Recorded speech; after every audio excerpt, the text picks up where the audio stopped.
Assalamualaikum warahmatullahi wabarakatuh, sahabat PKU. Kembali lagi bertemu dengan channel PKU Edu, channel yang selalu menghadirkan edukasi atau pengetahuan kepada kita semua seputar kesehatan tentunya. Bersama saya Nila, sudah hadir di sebelah saya Mbak Destia. Mbak Destia ini, beliau ini fisioterapi ya, menyebutnya terapis atau gimana Mbak? Terapis ya. Kalau terapi kan masyarakat sudah banyak yang tahu ya, tapi untuk fisioterapi ini gimana Mbak? Bisa dijelaskan lebih lanjut Mbak Desti? Ya, Bismillahirrahmanirrahim. Perkenalan lagi mungkin ya. Ya, monggo. Nama saya Destia Zergi, biasa dipanggil Desti kalau di sini. Saya seorang fisioterapis, lebih fokus di fisioterapi anak-anak yang biasa disebut dengan fisioterapi pediatri. Nah, fisioterapi sendiri banyak yang belum tahu sebenarnya ya. Fisioterapi adalah seorang pelayan kesehatan yang diperankan oleh fisioterapis, yang dimana problem-problemnya adalah fungsi dan gerak tubuh. Fungsi dan gerak tubuh itu misal tidak bisa berjalan, aktivitas sehari-hari, makan, ke kamar mandi, kesulitan gitu ya, mobilitas ya. Nah, kita bantu dengan terapi latihan, terus edukasi ke keluarga, bisa seperti itu. Jadi seorang fisioterapi adalah membantu, menjaga, memelihara, meningkatkan aktivitas kemampuan hidupnya dia. Jadi seperti itu. Kalau fisioterapi anak-anak ya ke anak-anak. Oke, beda ya. Iya. Luar biasa sekali, Masya Allah. Sekarang kalau dewasa sama anak-anak kan tentunya tubuhnya, kondisi fisiknya berbeda gitu ya. Mungkin bisa dijelaskan lebih lagi perbedaan fisioterapi anak-anak dan dewasa itu bedanya di mana sih? Apakah penanganannya atau latihannya atau gimana? Ya, jelas berbeda ya. Kalau fisioterapi dewasa kita dari usia 12 sampai lansia, usia lanjut. Kalau fisioterapi anak-anak dari dia 0 bulan sampai usia 12, maksimalnya seperti itu. Jadi penanganannya 12 tahun ya, penanganannya pun berbeda. Gimana kalau anak-anak kan kita suruh ayo angkat pantatnya kan tidak mungkin bisa. Komunikasinya juga harus lebih dalam lagi. Kalau dewasa mungkin kita aja komunikasi, ayo tekuk gini, tekuk gitu, bisa diajak bisa bicara komunikasi ya. Mungkin dalam hal komunikasi pun sudah berbeda. Lalu dalam hal penanganannya pun juga berbeda. Kalau anak-anak lebih sensitif, dia lebih sensitif. Gimana? Terus dia harus, kita secara pendekatannya pun harus lebih dalam. Gimana menganggap pasien itu adalah anak kita sendiri, jadi touch-nya harus berbeda. Gampang ngambek gitu ya. Perasaannya harus kita dapat dulu. Kan mut-mutan, kalau anak itu mut-mutan, datang ke kita nangis. Harus bagaimana caranya menangani itu gitu. Kita ajak kita ajak main dulu, kita perkenalan dulu. Apalagi kan belum kenal gitu ya, banyak yang sensitif banget kalau anak-anak gitu ya. Jadi memang beda banget, beda. Seorang fisioterapi yang biasa sama fisioterapi anak-anak itu jauh berbeda. Jadi Mbak fokus ke yang anak-anak. Gitu. Terus untuk bayi nih Mbak, kan belum bisa diajak bicara pakai bahasa apa nih Mbak? Bahasa tubuh kalau bahasa batin atau gimana? Kalau kita sebutnya adalah kita pakai punching bag, stimulasi. Stimulasi. Gimana anak itu biar bisa angkat pantat untuk menguatkan core. Kalau duduk itu harus kuat dulu nih ya. Nah, kita contoh kecilnya latihan angkat pantat. Gimana caranya? Nah, anak posisinya terlentang atau tidur gitu ya, menghadap kita. Terus kita stimulasi bagian punggungnya. Kayak ayo, ini mobilnya mau jalan nih, kan jadi dia kayak terpancing untuk mainan. Mobilan. Kita pakai mainan gitu.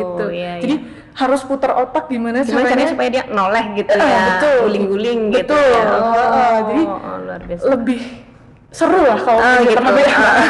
Lebih menantang gitu ya. Betul. Oke, sekarang gimana sih Mbak peran fisioterapi itu pada anak, terus juga kalau bisa disertai dengan contoh gitu ya, yang sering ditemuin itu apa dan bagaimana gitu. Oke. Peran fisioterapi pada anak-anak yang pertama adalah dia harus mengerti normal development dulu. Sebentar, Normal- anaknya atau orang tuanya? Kitanya. Oh, kita. Peran Oke. fisioterapi Oh, iya. pada anak. Nah, itu kita harus mengetahui normal development dulu. Normalnya tuh usia berapa gitu ya. 0 berapa gini harus bisa apa, harus bisa apa, fasenya bagaimana.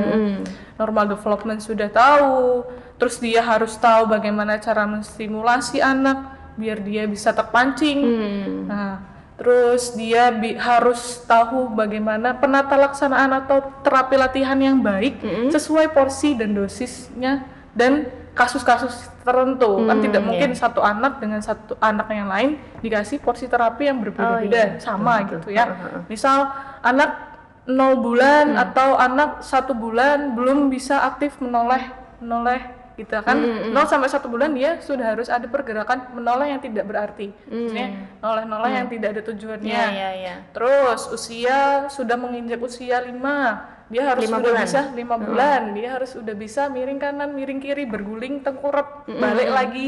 Nah, itu kita harus tahu normal development-nya bagaimana untuk tahu patokannya anak waktu datang ke kita. Ini harus sudah bisa apa dulu nih, kita asesmen, kita tanya seharusnya jawab sudah bisa kepada- apa gitu Iya, ya. betul. Itu menjadi patokannya Patokannya pada kami. sehingga perawatannya bisa tepat gitu Betul. ya. Jadi itu perannya. Oke, terus masalah yang sering dihadapin pada anak itu apa aja tuh Mbak? Masalah yang sering dihadapi pada anak yaitu kalau melihat dari semuanya ya, melihat dari kasus yang sering kami dapat itu keterlambatan tumbuh kembang dan edukasi kepada orang tua harus gimana ya, harus lebih diperhatikan lagi ketika anak usia 1 tahun kok belum bisa jalan, misal ya, kita ambil contoh usia 1 tahun belum bisa jalan, tetapi orang tuanya mungkin ini terlambat aja biasa, mungkin Biasalah nanti gitu ya. 1-2 Nanti kan bulan bersendiri nanti gitu. bersendiri. Nah, itu sudah warning nih, sudah menjadi seharusnya sudah perhatian gitu. sudah harus artinya. perhatian, betul. Semakin cepat kita menangani, semakin cepat anak itu dideteksi keterlambatannya, dia akan semakin bagus, prosesnya akan semakin baik. Kalau semakin terlambat, dia akan jauh gitu. Ketinggalan. Ketinggalannya semakin parah gitu ya. gitu. Ya. Problemnya adalah keterlambatan tumbuh kembang itu pasti banyak gitu. Banyak terjadi gitu ya. Oke, terus gimana sih cara seorang fisioterapi itu mengatasi problem itu ya, terlambat tumbuh kembang itu ya? Iya, kita lebih ke wawancara dulu ke orang tuanya. Misal datang nih satu pasien, kita asesmen dulu. Ini anaknya bisa apa nih? Misal 1 tahun, Mbak ini anaknya baru bisa tengkurap aja, belum bisa berjalan. Nah, apakah kita harus patokannya usia 1 tahun? Apakah usia 1 tahun itu sudah bisa berjalan? Misalnya normal developmentnya usia 1 tahun bisa berjalan, tapi datang ke kita hanya bisa tengkurap. Apakah langsung berdiri kan? Nah kan tidak ya, Tentu bertahap tidak, ya. harus bertahap. Normal developmentnya dari miring, terus tengkurap, tengkurap dia bisa duduk, duduk merangkak bisa bertumpu dengan lutut, merayap, merembet, baru berjalan. Nah itu semua fasenya harus Terlewati gitu ya. Yang pertama yaitu asesmen terlebih dahulu. Kita harus wawancara mungkin dari faktor kelahiran. Kelahiran itu bisa sesar. Nah, itu mempengaruhi. Kalau sesar itu kan dia tidak punya stimulasi taktil. Taktil Waktu itu dilahirkan. betul. Dilahirkan itu kan dia melalui, mohon maaf, vaginanya orang tua ya, ibu. Nah, dia seluruh badannya dia mempunyai stimulasi gitu. betul. Itu stimulasi awal. Nah, ketika sesar dia tidak punya. Jadi kita harus kenalkan dulu. Gimana tuh? Kenalkannya kita ada teknik yang namanya neurosenso. Nah, kita stimulasi seluruh badannya. Semacam dimasaj. Betul, kayak gitu terus? ya. Jadi anak sudah mempunyai pengalaman itu.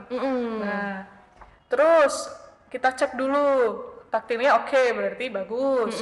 Terus auditorinya gimana? Kita pancing dengan mainan, dia menoleh cari-cari nggak? Nah, kalau dari pendengarannya gimana? Bagus nggak nih? Nah, kalau enggak, kita harus input dulu. Jadi nggak langsung yang anak datang ke kita nggak bisa tengkurap, berarti kita harus latihanin untuk tengkurap gitu. Latihannya untuk duduk enggak.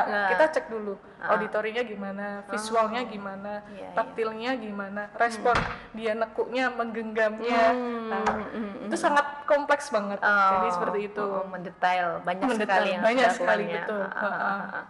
Kemudian gimana sih cara kalau orang tua itu misalkan dia punya anak kan kadang nggak sadar gitu ya kalau ternyata anaknya mengalami keterlambatan tumbuh kembang. Gimana sih caranya mendeteksi gitu supaya orang tuanya bisa lebih paham, oh ternyata ini perlu distimulasi anaknya gitu.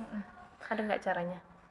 Jadi caranya mungkin kalau di masyarakat mengenal dengan posyandu ya. Nah, posyandu itu kan ada di kita namanya DDST. DDST itu Denver Development Screening Test. Jadi dia usia sekian harus bisa melewati ini dicentang. Usia sekian harus bisa melewati ini dicentang. Tapi kan orang tua di luar sana tidak ada yang posyandu, ada yang seperti itu, ada yang tidak seperti itu. Mungkin mengetahuinya yaitu paling basic patokan 1 tahun belum bisa berjalan, belum bisa duduk, berdiri tegak, mempertahankan posisi beberapa detik, nah itu sudah termasuk keterlambatan. Jadi gitu. Paling gampang mengenalinya secepat mungkin dibawa ke fisioterapi pediatri. Kalau tidak segera, akibatnya apa tuh Mbak? Akibatnya semakin lama, semakin semakin 2 tahun, perkembangannya makin banyak ketinggalan gitu ya kemampuannya. Betul. 12 tahun itu udah pol mentoknya anak harus bisa itu ya usia segitu. 10 tahun, 12 tahun itu harus udah bisa tercapai semua fase-fasenya. Oke. Terus selanjutnya kapan sih anak itu perlu dibawa ke fisioterapi? Kan kadang ada yang merasa browsing nih, stimulasi sendiri di rumah gitu kan. Terus kapan sih orang tua itu mengenali, oh ini anak perlu dibawa ke fisioterapi, oh ini anak perlu misalnya dibantu dititah apa gimana gitu. Kapan tuh Mbak? Kalau itu mungkin dari edukasi ke masyarakat ya, masyarakat harus mengenalkan dulu fisioterapi pediatri itu perannya seperti apa. Mungkin dari podcast ini bisa mudah-mudahan. Amin. Nah itu kembali lagi tadi kalau anak sudah warning ini kok kayak kan feeling seorang orang tua kok ini anak kok agak gimana ya, kok nggak bisa, kok belum sudah waktunya merangkak kok belum bisa merangkak, sudah waktunya dia berdiri merayap rembetan gitu ya, kok belum bisa rembetan. Nah itu datang langsung semakin cepat itu semakin baik. Semakin cepat kita mendeteksi dia ada keterlambatan semakin baik. Kalau semakin baik ya. Oh ya udahlah, semakin cepat selesainya gitu. Semakin cepat selesainya, semakin cepat tujuannya tercapai gitu. Supaya nggak terlalu lama gitu ya. Berlarut-larut, kasihan. Jadi kan sempat mengembangkan bakat anak yang lain gitu Betul. Oke. Terus tipsnya nih Mbak, misalkan orang tua punya masalah anak seperti itu kemudian. Terus tipsnya untuk orang tua mungkin di rumah selain dibawa ke fisioterapi, di rumah itu dilakukan apa? Oh ya, yang pertama jauhkan dari gadget dulu. Itu ya yang apa? Memang banyak terjadinya karena anak nangis gini gitu gadget. Padahal masih bayi ya. Padahal usia sehingga dia aktivitas motoriknya berhenti gitu ya. Betul. Kalau itu kan semakin gimana, memang anak itu diam karena se-gadget itu kan banyak warna, banyak suara-suara yang bergerak-gerak itu memang bagus gitu. Tapi kan kurang bagusnya dia tidak ada 3 dimensinya. Kalau kita harus mengenal bentuk, terus mengenal ini gitu. Mungkin nextnya ya jauhkan gadget dulu. Terus yang kedua kita harus tipsnya yang lain. Gimana?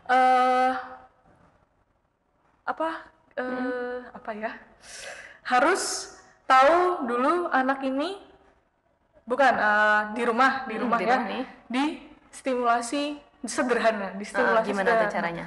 Seperti anak harus dibelai. Itu sudah termasuk stimulasi di taktil. Misalnya sentuhan. Waktu mandi. Betul. Waktu main gitu. Nggak perlu dibawa. Mungkin anak-anak bayi gitu kan bisa dibawa ke tukang pijat ya, mohon maaf. pijet bayi gitu, dari ibunya sendiri, touch dari ibunya sendiri tuh itu sudah luar biasa sekali. Udah Gitu. penting gitu ya. Sudah penting. Sambil kasih minyak telon gitu ya, dimasak gitu ya. Sederhana aja. Terus komunikasi kepada anak, diajak ngomong walaupun belum bisa ngomong gitu. Betul, diajak ngomong, diajak bercerita, itu dia akan memori, anak-anak itu akan memori. Melatih ini ya, apa namanya? Ibarat anak kan kertas putih gitu ya. Terus kita kasih sentuhan, dia oh ini sentuhan dari ibu saya, oh ini suara dari ibu saya, oh ini cerita dari ibu saya. Dia sudah ada yang namanya input suara, berbicara. Nah itu sudah ada input yang namanya taktil, sentuhan. Lalu kita berikan mainan-mainan warna-warna yang berbunyi-bunyi, coba dipegangkan. Nah itu dia akan merasakan oh ini bulat nih, oh ini yang namanya bola. Nah, dia akan memori. Tipsnya itu stimulasi sederhana. Kalau memang hal itu belum maksimal kan, memang itu kan tidak belum apa ya, orang tua luar sana kan mungkin belum mengerti, tapi hal-hal sederhana itu kan sangat penting. Nah itu yang kedua. Yang ketiga, kalau memang sudah usia sekian, memang dia masih terlambatnya masih sangat itu apa jauh ya, langsung bawa aja ke fisioterapi anak-anak. Fisioterapi karena pediatri. apa tuh Mbak, kok bisa sangat jauh gitu? Sangat jauh ya. Ya biasanya kalau yang saya temui kurangnya edukasi kepada ibu dan anak. Terus yang kedua yaitu semakin kesini kasus delay itu banyak karena orang tua gitu. Diabaikan dan dikasih ya udahlah, dikasih tontonan. Dikasih tontonan itu kurang kayak gitu tuh kurang. Anak itu dia lebih gampang untuk menyerap sesuatu yang nyata, seperti kita berbicara, mimik wajah, itu dia akan merekamnya lebih cepat daripada gadget. Banyak sekali kasus delay itu, malah ada yang terapi ke kami, dia nangis dikasih gadget, diem. Waduh lah, ini kalahin orang tuanya perlu diedukasi ya. Wah ini saya kalah ini sama gadget kan nggak bisa kan. Itu ya Pak, tips paling penting itu aja. Dia harus jauhkan itu dulu. Anak itu perlu yang namanya perhatian khusus kepada orang tua, ibu. Jadi harus diajak ngobrol, harus dikenalkan bentuk-bentuk, diajak nyanyi. Kalau kita fisioterapi pediatri pasti nyanyi, walaupun anak itu nangis, kita harus bagaimana caranya dia fokus dulu ke kita. Nah itu fokus. Kalau tipsnya yang keempat ya tadi. Keempat itu cari fokus anak. Latih fokus anak dengan kita duduk berhadapan pada anak, misal gini ya. Diajak cerita, diajak nyanyi gitu. Kalau mata itu sudah fokus ke kita, berarti itu responnya sudah baik. Gitu. Dia memperhatikan. Gitu ya. Betul. Dipanggil-panggil, walaupun belum bisa merespon, jawab gitu ya. Tetap penting ternyata apa namanya hal-hal sederhana gitu di rumah sebagai seorang ibu itu sangat penting ternyata untuk anak kita gitu ya, untuk mencegah delay development tadi ya. Gitu. Terima kasih Mbak Desti, ini sangat bermanfaat sekali sahabat PKU. Terima kasih sudah mengikuti channel ini hingga selesai. Semoga bermanfaat. Jika ada yang ingin ditanyakan bisa ditulis di kolom komentar ya Mbak Desti ya. Terus mudah-mudahan kita bisa ketemu lagi di lain waktu di PKU Edu. Mungkin kita bisa membahas Q&A gitu dari misalkan orang tua yang punya masalah yang sama gitu, atau punya masalah yang lain terhadap anak, itu bisa di-share atau di komen atau punya pengalaman seperti itu. Kemudian kita akan membahas di lain waktu ya Mbak Sis ya, insya Allah gitu. Demikian saya akhiri, saya Nila. Saya Desti. Terima kasih. Wassalamualaikum warahmatullahi wabarakatuh. PKU Muhammadiyah Wonosobo, keramahan sebenarnya.